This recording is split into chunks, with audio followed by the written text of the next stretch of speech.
Ouviremos então a seguir as considerações do Sr. Hannes Gissurarson, que é historiador, filósofo e doutor em política. Hannes Gissurarson atua há 25 anos como docente da Universidade da Islândia e como professor visitante em importantes universidades fora de seu país. Com doutorado em política pela Universidade de Oxford, é especialista nos estudos de Friedrich Hayek. É conhecido como porta-voz do controverso para políticas de livre mercado e liberalismo clássico. Com a palavra, o Sr. Hannes Gissurarson.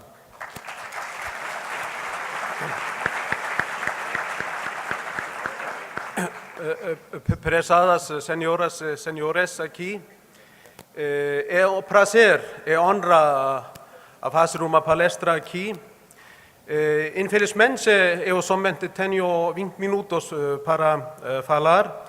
Eu falo muito mais rapidamente no inglês, no de português, então eu preciso trocar idioma. It's a very good idea to speak about Bastiat here, because his perceptive essay, what is seen and unseen in political economy, is really one of the eye-openers in understanding political economy. I believe that the role of political economy is to make the invisible hand visible. In other words, to explain how one man's gain needn't be another man's loss, and how order can emerge without anyone issuing orders, how we can have spontaneous coordination. Also, the task of political economy is to explain the state, especially unintended consequences of government actions. In this context, I would like to remind you of the story told in the New Testament of the Good Samaritan. You remember the man who went from Jerusalem to Jericho and was robbed on the way, and the Good Samaritan, he helped him. I have never understood why people haven't realized the real lessons of the Good Samaritan story. They are basically four. First, there are robbers around. We need government to protect us from robbers and highwaymen, bandits. Secondly, I believe that this is a criticism of the intellectuals, the second-hand dealers in ideas, as Hayek called them. Because there were two men who walked past the man who had been robbed, the priest and the Levite.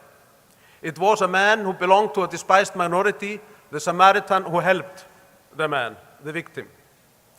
Third, a point that Margaret Thatcher made frequently, who passed away yesterday, the Good Samaritan, he was a man of means. He could afford to help because he had money. So in a sense, this can be construed as an argument for the necessity of people who are rich or have some means. And the fourth point, the fourth lesson of the parable of the Good Samaritan is that the Good Samaritan did good at his own expense, not at the expense of his neighbors. In fact, Milton Friedman once said that the 11th commandment should be, "Thou shalt not do good at other people's expense." And this is really something to think about. But if we turn to the state, which is one of the things that we have to discuss when we are discussing political economy, then what is the nature of the state? When I was at university, I read Hegel, and one of the things that Hegel said was that the state could be regarded as the march of God through history. But if we look at the history of the 20th century, then you could also say, especially if you look at the totalitarian machines of communism and Nazism and fascism, that the state was sometimes like the march of the devil through history. And one thing that the political economy has to get rid of is the fantasy of the benevolent despot. Even if the despot may start out benevolent, there is a process going on. Power tends to corrupt, and absolute power corrupts absolutely, as Lord Acton said. And there is not only a process changing the people who are in politics, there is also a process of the people who have to pay for them, the taxpayers, the consumers. The more taxes you pay, the less you are willing to work, the more you are hindered by all kinds of rules, the less you will achieve. So that there's a process both amongst those who rule us and about those who are ruled. This is a dynamic process. We are discussing the invisible, and I think that the task of the historian is to remind us of all the invisible victims of history. Take, for example, the 20th century. Nazism cost more than 20 million people, communism about 100 million, most of them in China. This is really numbers that are staggering, that we have to remind ourselves of when we are discussing the state and what the state can be capable of. Of course, Brazil is a peaceful country, and so is my own country, Iceland. But this is a lesson that we have to remind ourselves of. Another thing about the state, just imagine that in the 20th century, 37 million military people, they were killed in the wars of the 20th century. This is just to remind us that the state is not simply some bank account that we can draw on. It is also something that has been a menace to tens of millions or hundreds of millions of people in the 20th century. But now, of course, we are in the 21st century. And what is the big news of the 21st century? It is not the financial crisis. It is that 4 great nations have joined international capitalism. The BRIC countries, Brazil, Russia, India, and China. They account for about half the world's population, and they have joined the free economy. And with economic growth in those countries, hundreds of millions of people have migrated into the middle class, as the central bank governor pointed out yesterday, 40 million in this country. And economic freedom has, on average, not decreased, even after the financial crisis, and it had a rapid increase before that. As we can see here, we can say the same as Mark Twain said about the reports of his death. They are vastly exaggerated. Capitalism is still alive and kicking. You can see that economic freedom, that is the blue line there, according to the measurements of the Fraser Institute in Canada, has basically not decreased. It increased a lot in the 1990s, and it still remains about the same level. So capitalism is alive. And if you look at the BRIC countries, the same tendency can be seen in all of them. This is the index of economic freedom that you see there, and there are those 4 countries, Brazil, Russia, India, and China. Economic freedom is not as great there as in many other countries. That's certainly true, but it has increased a lot. Then China has been mentioned quite often in this very interesting forum by many of the participants.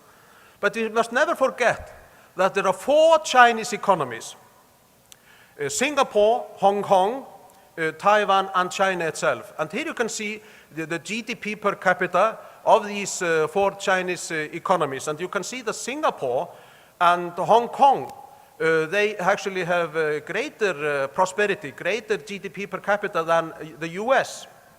And Taiwan, even if it is not as rich as the US, has greater GDP per capita than the European Union. And China is lagging far behind, even if growth has been quite great there. So it is something to think about. There are 4 Chinese economies. The other 3 freer Chinese economies have done much better than China itself, even if China has really achieved almost a miracle in the last 10 years or so. I come from a Nordic country, and you have heard very often that the Nordic countries are really the best countries in the world and that they should be imitated and that there's a Swedish model. And I can speak personally and say that, of course, the Nordic countries are quite good countries to live in. But let us compare the Nordic countries, and then we have to accept Norway because Norway has the oil wealth. Let us compare them to comparable countries in North America. And that should not be the average in the United States or in Canada, but the provinces that are most like the Nordic countries. And you see there that if we do that, Manitoba, for example, South Dakota and Minnesota, they have much greater prosperity than have the Nordic countries if we measure it in the GDP per capita. This is food for thought that this should be so, because usually people do not realize this. You have to compare comparable things. When you are discussing, for example, living standards in Europe and North America, then you have to compare the 27 states of the European Union and the 50 states of the United States and the 10 provinces of Canada. Now, Milton Friedman, my old mentor, he was once talking to a Swedish economist, and that Swedish economist said to him, "Professor Friedman, we really have no poverty in Sweden." And Friedman responded, "That's interesting, because we have not any poverty amongst the Swedish Americans either." And this is a very interesting number that I'm putting there in a graph. It is this. In Sweden we have about between 8 and 9 million Swedes, but in North America we have 4.4 million Swedes or Americans of Swedish origin. And if you look at the GDP per capita of those groups and compare it to that of the average American, then you can see that the Swedes in Sweden, they have about $37,000 per capita per year. The average in the United States is 47,000, but the average amongst the Swedish Americans is 57,000. Now, what is the lesson we can learn from this very interesting figure? It is that it really matters where you live, how the conditions are, whether you have freedom, whether you have the opportunities for entrepreneurs to establish new companies and create wealth. So the conclusion is that capitalism is still alive and kicking, but of course the international financial crisis reminded us that capitalism is subject to fluctuations, such as credit bubbles, which inevitably burst. But if capitalism is unstable, so is government. Lenin, Stalin, Hitler, Mao, and other dictators turned lives upside down. And if we look at the financial crisis, I think a very good argument can be made for government having made things worse by subprime loans in the United States, by low interest rates, by the Basel rules that underestimate systematically risks from mortgages and government bonds and so on. So that risk was underestimated. But the main explanation, though, why risk was underestimated by the banks was that new financial techniques, they obscured risks instead of spreading them, and, importantly too, that there was a moral hazard there. The moral hazard was that if the banks gained, it went to their pockets. If the banks lost, the bill was passed over to the taxpayer, which you can see there, and Uncle Sam is telling him that he should bear the costs of the subprime loans in the United States. And this, of course, creates a moral hazard. If you know that you are going to profit if the going is good, and if you are not going to lose if the going is bad, then you take more risks than you would otherwise do. So I think that is really the main explanation of the financial crisis, too much risk-taking because of the thought or the idea that the banks are too big to fail. I would then like to turn a little bit closer to our subject matter and discuss it in the light of Bastiat's insight. What is unseen about tax revenue? And it is not often understood that tax revenue doesn't necessarily increase with the tax rate. That is really the insight of the Laffer curve, which is an old insight. It is an old idea. With higher tax rates, people work less, they switch to untaxed activities, they flee into the underground economy, and they invest less. So by overtaxing, government loses revenue. And this can be seen by comparing two countries, Switzerland and Sweden. They have almost the same tax revenue per capita, but the tax rate is 28% in Switzerland and 44% in Sweden. So with the two tax rates, you get the same revenue, which is, I think, a very nice demonstration of the Laffer curve. Here we see the Laffer curve. It's a useful simplification. Nobody would really argue in his own right mind that it is so neat, the picture. It is much more complicated. But it shows us very clearly, though, what is the main point, which is that tax revenue doesn't necessarily go up all the way with the tax rate. There comes a point where the tax revenue will go down. And my point about Sweden and Switzerland is illustrated here. I put Switzerland there and then Sweden, and you can see that both of them have tax revenues of about $25,000 per capita, but the tax rate was 28% in Switzerland and 44% in Sweden. So it is a food for thought that this should be so. And Edward Prescott, the Nobel laureate in economics, he has done research on a very interesting question, which is this. Why do European nations work less than Americans? His answer is clear. It is because taxes are higher in Europe. And in this graph, which I took from Professor Prescott, he plotted the tax rate, the marginal tax rate there, and the willingness to work. And there is a clear correspondence. Those countries with lower tax rates have more willingness to work. Those with higher tax rates have less willingness to work. And in my own country, what we did in Iceland from 1991 to 2004 was so that they lowered extensively the corporate tax rate from 50%, as you can see there. It is the blue line going down from 50% to 18%. And then the red line there is the tax revenue, which went up quite a lot. So you see the old truth that a smaller section of a big pie can be bigger than a big section of a small pie. The main point is to have the bakery functioning so the pies will be baked. I'm going to skip because I am constrained by time, as I explained here, a discussion about progressive taxation, and just go on to another point, which is, who is paying the bill? It's very interesting to compare the tax revenues in the United States before Reagan's reforms and tax revenues after he had implemented his reforms, 1980 to 1988. He cut the tax rate, especially the tax rate on high-income people, very much. The rich people, who are defined as those who have $200,000 US per year or more. And in 1980, there were 116,000 rich people, and the revenue from them was 36 billion. They reported 36 billion income, and the revenue was 19 billion. So the government got 19 billion from those 117,000 people. But in 1988, after the cut in the tax rates, there were 723,000 rich people. Those people reported 353 billion in income, and they paid 99 billion in tax revenue.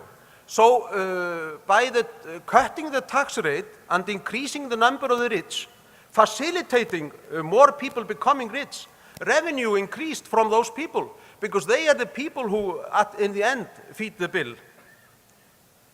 So you can see it here more clearly, that the number of the rich increased a lot, and with the number of the rich, the revenue that the government derived from the rich. And here you can see the distribution of the tax burden in the United States in the year 2000. If we divide the Americans into 5 income groups, 20% each, then you can see that the highest quintile, 1/5, paid by far the highest proportion of the tax. And I think that this graph here shows us very well why it is useful for the rest of us to have rich people. Because from them we derive the revenue. It's they who pay the bill for all the nice things that we want. Besides, of course, there being many other independent arguments for having rich people, such as, for example, that they can be a mainstay or a counterweight to government and so on.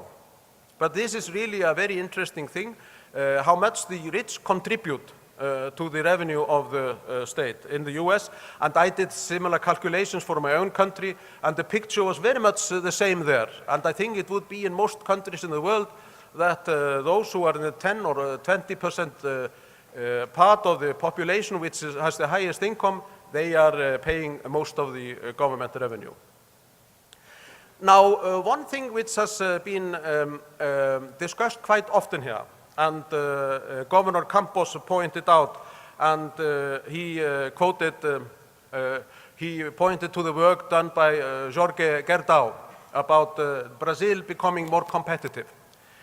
That's, of course, totally necessary. We have a great challenge in the world with all those, the growth of China and India. And there you can see the green line there is the proportion of China and India in world production from 1992. The blue line is EU and the red line is US. And you can see that both of them have gone down a little bit. Brazil is has the same proportion of world production, but China and India have gone immensely up. And according to World Bank projections, the proportion of the world production that China and India will command in the year 2017 will be 25%. So it has gone up from 7% to 25%. So the work by Jorge Gerdau and others who are working for a more competitive Brazil can be very illustrated, the necessity there, because this is the challenge that Brazil has to face, as well as so many other countries, like the countries in Europe, where I come from. So this is the unseen challenge that we all have to bear in mind. We have to become more competitive, otherwise we are going to lag behind others. And the great danger, the great risk is, of course, for, say, Brazil and also for my own country, is that we would share the fate of Argentina. Look at Argentina and Australia in 1929. They were about the same, and then they were amongst the richest countries in the world with the highest per capita income then. And then Australia grew very normally, but Argentina stagnated under dictatorship and demagoguery and so on. So that is something that we have to bear in mind. We would all like rather to take the path of Australia and not that of Argentina. And we always have to remind ourselves of the challenge that we face, which is that we just have to have economic growth. Here I try to plot or show how long a time it takes to double the income of a nation. And if we have 5% growth, then the income will double in 14 years. If we have 4% in 18 years, and then down to 1%, if we have 1% economic growth, the income of a nation will only double in 70 years. This shows, this reminds us of, again, the challenge with the new competitors, China and India, the challenge of going rather the way of Australia than that of Argentina, the challenge of having growth that will enable us to double the income of the nation in 20 or 30 years. So this is, I believe, the real challenge that we face in the future. And to return to the Laffer curve, it's sometimes said that we should maximize revenue, so we should really try to place a tax rate where the revenue is highest, at the highest top of the Laffer curve. But we ought not to do that. We ought to have a tax rate at the point where economic growth is the most. And I would believe that in the long term it would be somewhere around where Switzerland is. And if there is any one country in the world which can be thought of as a kind of a liberal utopia, I think it would be Switzerland, which is one of the five freest economies in the world, but also has this expression of individuality and the limits to coercion by one group over another group that you don't see in many other free economies. So that I think we have to maximize growth, not revenue. And we should not try to redistribute, we should just try to create conditions for people so that they can become rich. We have to deal with poverty by enabling people to cease to be poor instead of remaining poor. So, to conclude, we have seen, as I pointed out, the revival of capitalism in the last 25 years. But is that a return to the pre-1914 world, the world that is so well described by Stefan Zweig in his book, Yesterday's World, Die Welt von gestern? Did we really, in 1991, with the collapse of communism, return to the situation before 1914? Well, one would hope so, because that was a period of great progress. But there are definitely reasons for optimism.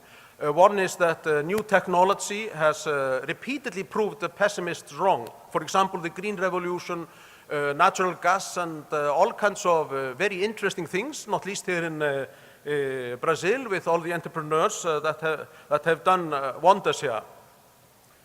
And there is more world trade than there used to be, with the BRICS joining capitalism. So that those are the two good news. But there are bad news too. And the two bad news that I can see are that before 1914, we didn't really have extensive welfare states. We didn't have those welfare obligations to people who do not create anything, who do not contribute anything. That was not the case before 1914. And the second thing that is different between our world or that of the years before 1914 was that then the world was on a gold standard, so that there was sound money then. Now we only have paper money, fiat money, and therefore we have more inflationary pressures than we used to have. So that these two are causes for pessimism. But what is then the conclusion to draw finally? It is like Michel Graglia has said, and others in their papers here, freedom requires eternal vigilance, and nos precisamos a Fórum da liberdade.